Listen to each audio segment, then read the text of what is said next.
അപ്പോൾ നമ്മൾ ഇന്ന് കുറേ പൊട്ടറ്റോ ഹാർവെസ്റ്റ് ചെയ്യാൻ പോവാണ്. ഇത് നമ്മുടെ വീട്ടിലെ പൊട്ടറ്റോ ആണ് കേട്ടോ. അപ്പോൾ ആദ്യം നമ്മുടെ ഗാർഡൻ കാണിച്ചു കൊടുക്കാരൂ. പൊട്ടാറ്റോ ഹാർവെസ്റ്റ് ചെയ്യാൻ പൊട്ടാറ്റോ അതിലുണ്ടാവും എന്ന് പ്രതീക്ഷിച്ചിട്ടാണ് പോണത്. ഇവിടെ എല്ലാ സാധനവും നമ്മുടെ ഗാർഡനിലുണ്ട്. ഇതൊരു പൊട്ടാറ്റോ ചെടിയാണ്. പിന്നെ എന്ത് ചെടിയാ? കുക്കുംബറാണ്. കടുക് കായ്ച്ച് നിറയെ കായ്ച്ച് നിൽക്കുന്നുണ്ട്.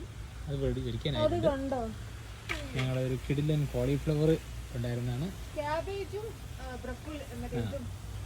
ക്യാബേജും ബ്രസൽസ് സ്പ്രൗട്ട്സും എല്ലാം കടിച്ച് തിന്ന് പോയി. എന്ത് സാധനമാണ് തിന്നെന്ന് അറിഞ്ഞൂടാ. നല്ല രീതിക്ക് തിന്നിട്ടുണ്ട്. അപ്പോൾ തക്കാളിയുണ്ട്. ഇവിടെ ഒരു പൊട്ടാറ്റോ, ഈ കാണുന്നതാണ് പൊട്ടാറ്റോ ചെടി. ഇപ്പോൾ ഉണങ്ങി നിൽപ്പുണ്ട്. വലിച്ച് നോക്കി അറിയാം. അപ്പോൾ ഓക്കെ, നമ്മൾ ഏകദേശം ചെടിയൊക്കെ, ബാക്കി കളച്ചെടിയൊക്കെ വലിച്ചു കളഞ്ഞു. ഇനി നമുക്ക്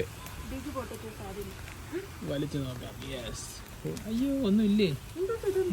ഒരു മുട്ടൻ പൊട്ടേറ്റോ. പൊട്ടേറ്റോ